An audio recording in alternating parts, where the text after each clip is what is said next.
Во судот проложи судењето за случајот поврзан со Рада Трајковски Штекли, со сослушување на вештото лице Оливера Суботин Поповска, психијатар во психијатриската болница Скопје. Преку вкрстени прашања поставени од страна на адвокатот на Трајковски, Сашко Дуковски, таа одговори дека обвинетиот има добра психичка состојба и не може да се диагностицира шизофренија.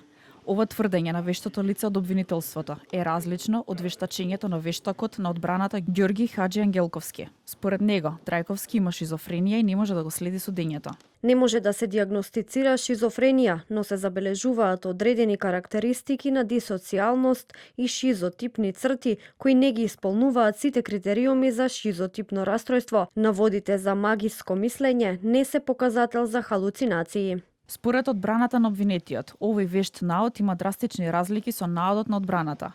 Според Дуковски, судот не би требало според ЗКП воопшто да го прифати ова вештачење. Прво е тимско вештачење изготвено од психијатар и психолог, а видовме дека психологот нема лиценца. И како сега една половина од тимот ќе даде свој наод и мислење. Второ, дадено е во фаза кога е стапено обвинението на правна сила. Значи, обвинителот не може тогаш самостојно да дава наредби. Мора да се обрати до судот, ние како одбрана да се произнесеме, па да одлучи судот дали ќе дозволи или нема да дозволи. Моето вештачење е направено пред да стапи обвинителниот акт во правна сила. Судијат Илија Трпков кажа дека судот ќе ги разгледа двете вештачења и наследното судење, кое е закажано за 13 октомври.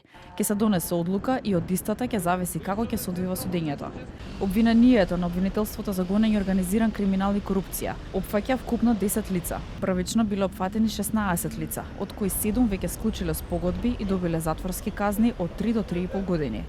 Според обвинителството, групата било добро организирана со јасно дефинирани улоги, од набавка до продажба на кокаин и марихуана, а другата се чувала во изнајмени станови.